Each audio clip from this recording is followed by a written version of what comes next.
In this first episode of our 4-part Homestead Dairy series, we're digging into the prep work, what it truly takes to get ready for a milk cow, time commitments to fencing, hay, milking gear, winter setups. This episode will give you a realistic picture of what to expect before your cow ever steps onto your land. If you're hoping to add dairy to your homestead, this is your starting line. Welcome to Simply Living Homestead, where we empower homesteaders and preserve traditions. I'm your host, Amanda Carlin, and I help homesteading families bring peace and order to their lives. My friend, are you overwhelmed with all the tasks on your homestead? Do you wish for a mentor to guide you through the tough moments each day? Then you've come to the right place. Together, we will learn to organize our homestead, love our families well, and walk in the peace of God. If you're ready to get unstuck from the constant feeling of overwhelm, then join us each week as we explore practical advice, inspiring stories, and heartfelt encouragement to help you thrive. Let's grow a sustainable, meaningful life together, both in the home and on the homestead.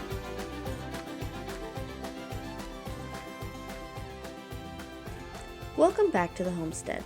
So you're dreaming of fresh milk, homemade butter, and a cow in your pasture, but are you really ready for what it takes? I'm Amanda Carlin, and I am talking about this today because dairy is one of the things that consumes a large percentage of my life. I have 5 cows that I am milking twice a day, and we are getting 25-ish gallons a day from them. I sell it. I do a lot of things with it. This summer we've been spending a decent amount of time learning how to make a lot of the products that come from it. And I love cows. I think that they are such a great animal. I love being out with them. During our break that we had this past spring, like really early spring, as they were dry, getting ready to calve, I missed them. I missed the routine of going out and taking care of them. But it is important to note that for all the reasons that I love dairy and that I love animals that produce dairy, particularly the cow, I understand why it's not for everyone. And I hope with this series that it will give you some perspective on what it's like to keep a cow. What is required of you? What is something that you would have to add into the rhythms of your homestead and your life that would change how you go about your life and how you take care of things? Cows require time commitment, daily, rain or shine, holidays or not, or anything like that. I think people forget that a lot of times. Now, I'm not saying that you have forgotten that, dear listener, but a lot of times the people that I'm selling to, it kind of cracks me up sometimes. Like, we have Memorial Day and they're like, is it okay if I come get my milk? Yeah. The cows didn't stop producing just because we decided to, have a holiday. So it does not matter if it's Thanksgiving, if it's Christmas, if you want to go visit family, the cows have to be milked first. And that is something that you need to take very careful consideration to before you ever add that animal to your life. It's fairly straightforward to get someone to come and feed your chickens and make sure they have enough water. It's even fairly easy to set up a system for your chickens that you don't need to water them but once a week. And then you can go on a trip and your chickens are going to be just fine. Cows don't do that. No one on the homestead is going to be able to afford a robot milker to fully automate the system. You have to be out there, hands-on, doing this. You aren't just adding an animal with a cow or a dairy sheep or a dairy goat. We will not be talking about sheep and goats in this. We are talking very exclusively about cows. That is what I know and I understand. But anything that's adding milk to your homestead and your life, you are adding a lifestyle rhythm. You are not adding just simply an object or a status or something like that. So a lot of things that I'm sharing absolutely can be applied if you are looking at a different sort of dairy animal. A lot of it is going to be applicable, but I am going to, from here on out, start just exclusively talking about cows. So let's jump into our first episode of this 4-part series on how to prepare for getting a cow. All right, one of the first things that you need to consider is land. If you live in town, a cow is not an option. It just isn't. A cow requires at least 1 acre of land for summer grazing. Now, I do know that you can probably keep a cow on less land than that, but you will have to feed it hay all year round. And depending on the area that you're in, that can get really expensive. Right now, the hay market in our area of central Iowa is down. We've had a couple of really good years for hay and haymaking, and everybody that made hay has too much of it. And so the hay market is down. We are looking at $50 to $75 for a round bale, $4 for a square bale if you get it from a farmer. If you're going to the big box feed stores, you could still be paying upwards of $11 for hay. But a lot of that is very small backyard farmers that they don't have any space to store it. And a lot of times farmers aren't as willing to sell 1 square bale of hay at a time. I mean, you can absolutely find them. If someone came to me and asked for it, I 100% would do it. But it's not as common, so you go to the big box stores. A cow will eat a big round bale in... One cow will eat a big round bale in 2 to 3 weeks, a lot of times, kind of depending on the size of your cow. And obviously, if you do the small square bales, you're feeding those out, you're going to need quite a few of them. But we were talking about land, so let's go back to that. We'll talk about how to feed them in a little bit. But land preparation, you need like 1 acre per cow. And I don't feel like when you have a baby, if you're going to raise the baby on the side with mom and do calf sharing, which we will touch on a later episode, if you're going to do that, I really don't feel like you need to have that much more land to account for the baby. It's not until they're getting multiple months old that they're going to start eating. Now, if you're going to keep the baby and raise it up to provide you with meat, you are going to have to take that into consideration. What is your plans going forward? What do you want your herd to look like? Are you going to grow it? Do you need to just start off by fencing a lot more than what you need? Do you have enough land for that? Now, to fence it so that they can graze during the summer, grazing on grass is what causes your milk to be that beautiful golden color. Any butter that you would make from the cream of that milk is going to just be golden and yellow and beautiful. During the winter, when all they're eating is hay, you don't get that. It's a super pale yellow that almost isn't even yellow. So the what they are consuming is going to contribute very heavily to the color of the, what they're putting out. So, and you don't have to pay for it, right? So you need at least 1 acre, and then you've got to figure out how to fence it. So you absolutely can just simply tether your cow on grass.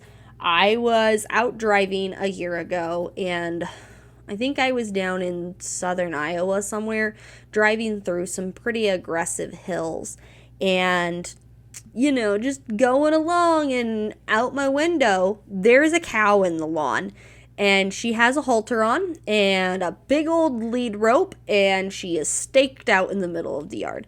Now, the house is on a big hill. They had tons of grass out front, but they didn't have it fenced. It was just a cow on a lead rope.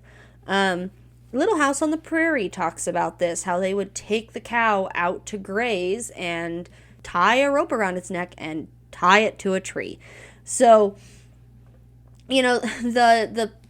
the issues with tethering is that if you have a lot of brush that it needs to go around, or a lot of trees in close proximity to each other or something like that, tethering might not work super great, because kind of like a dog on a long leash, that cow is gonna wrap itself up inevitably, and then you're gonna have to work on getting it back around. The other thing about a cow on a lead rope, tethering it on grass, is that it needs to be a well-trained cow. And cows can 100% be trained super well, but it's something that if the cow is not used to that, you're going to have to spend some time getting it used to the fact that it's tied out and not just free to roam in a specific area. No problems with that, but something to be aware of.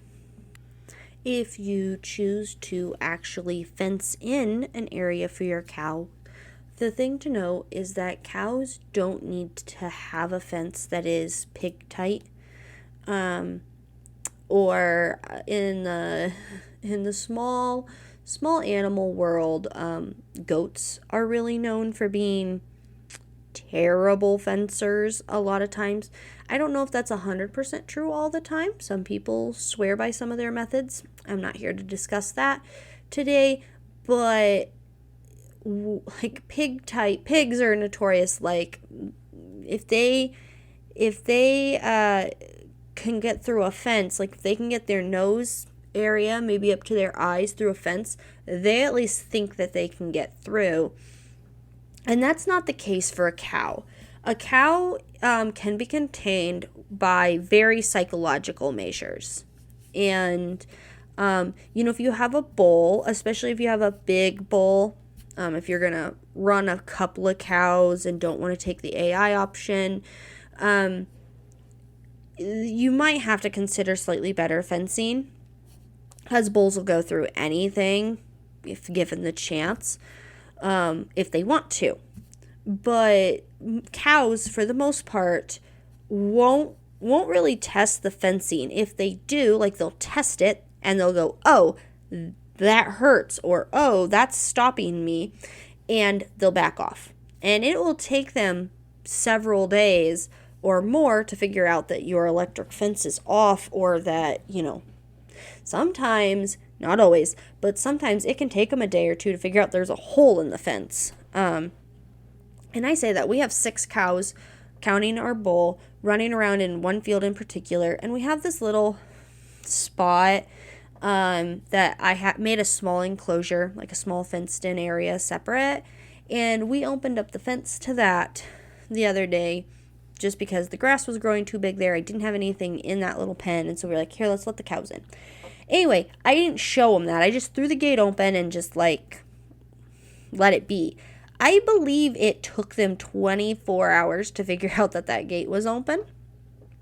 So cows can be stupid. But at the same time, if the steer that we processed last fall had been in the herd, I don't think it would have taken them that long. So, it kind of depends on your cow.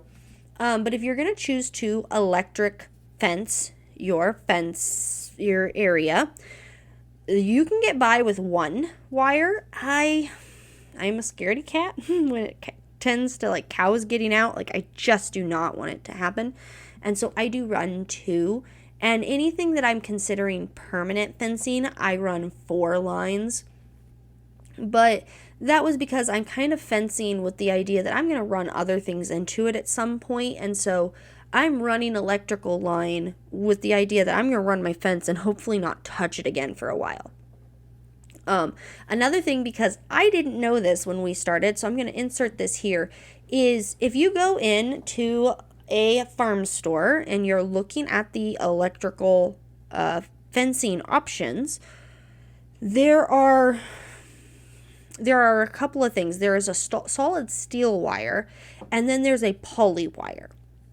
Now, the poly wire is white, and it's mostly made of just stretched plastic, and then has little tiny, very thin strands of wire running through it that conducts the electricity. A lot of times it is white or it is yellow. Older stuff is particularly yellow. I know you can still buy the yellow. We had yellow growing up when we were like trying to keep the coons out of the, corn or whatever. We put in all of our fencing in this white poly wire. And it says right on the package that it's made for temp fencing, or when you're going to like maybe put it on a reel and run it across the field just to like separate the field off. We didn't read the package very well, I guess. And I fenced everything in. 4 wires up and down. We went through so many rolls of this stuff. Now, it was a decent amount cheaper, and it is keeping the cows in. However, that steer that I mentioned just a little bit ago, goes right through it. If it was off for more than a day, like that steer was just like gone. And like the grass on the other side is so much better. It's not, but so if you are going to put up a fence that is being put up on mostly like temporary fencing, or that it's not put up the way that it is, the white poly wire works just fine. It does conduct electricity. The solid steel wire is really the thing you should go for if you're going to put in any fence that you're not going to touch for at least 2 years. We've had that poly wire up for 2.5 years now, and I can't tell you how many times I've had to mend it and like fix it, and something has gone through it and broke it, or it's not conducting electricity well. Like, it has just been a headache for the last 2 years because we didn't put the right stuff up to begin with. So get solid steel wire. It comes in 12, 14, or 16 gauge. We usually keep a very small roll of 16 gauge on hand to kind of like tie fences together and things.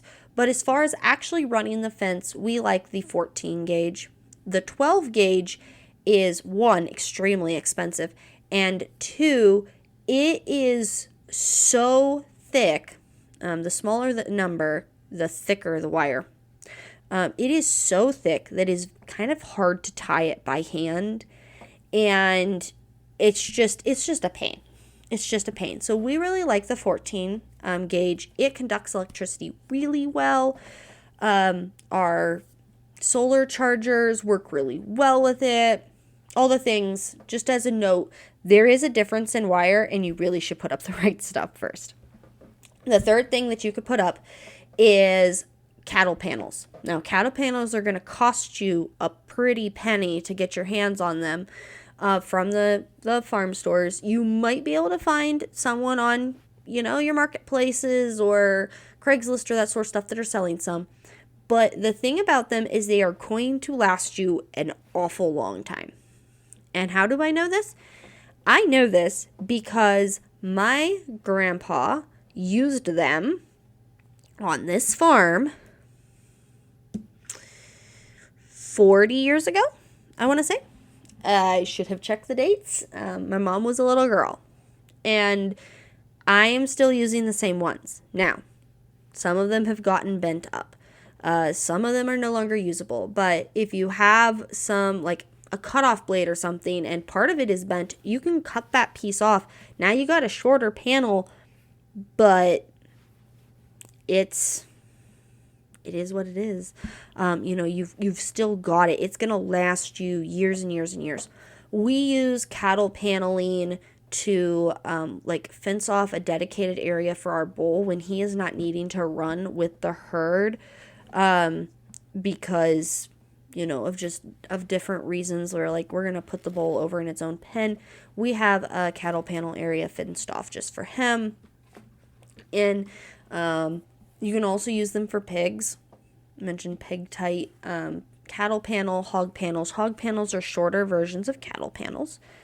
And you just can kind of, really, really use them for a long time. You can use them for a lot of things. Some people use them in their gardens. They're really, deep, versatile that way.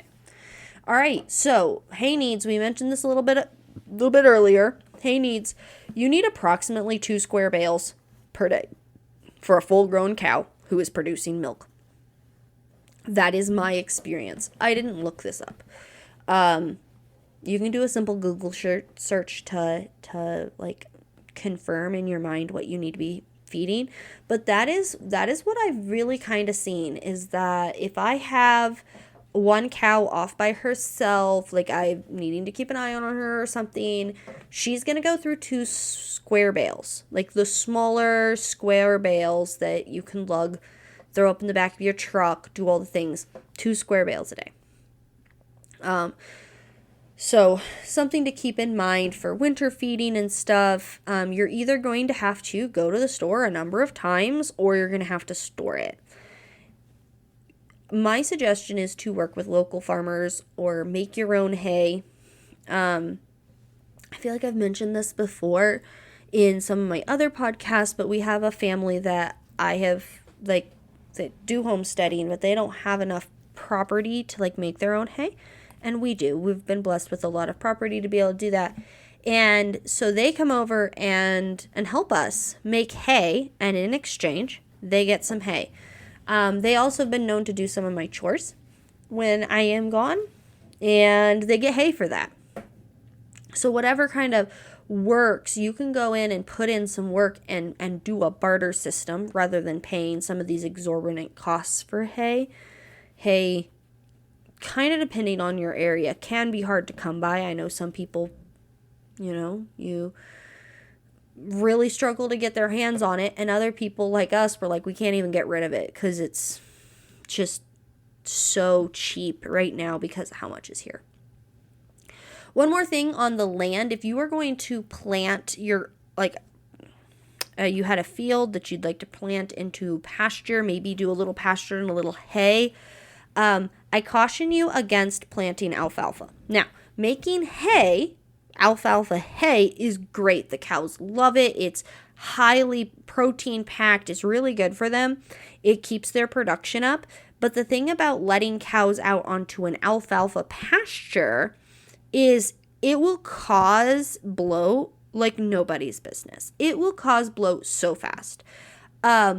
That is my biggest plight. That is one of my biggest things that I have been fighting. We planted our own pasture and we didn't do our research correctly. And we were like, well, we want to do hay. And so we planted alfalfa and then we put the cows out on it. And terrible mistake. Terrible mistake. If you go back and listen, one of my first episodes is, how the Lord killed my cow. What did she die from? She died from eating too much alfalfa. Like, she gorged herself and then got frothy bloat, like the acids in her stomach made a lot of gas, and that gas didn't release, and she suffocated to death. And that could have been prevented if I had planted different pasture. So, when you are, I realize that I'm kind of just touching it and moving on. But be careful about alfalfa. The other thing that I have read that you should be careful about is fescue.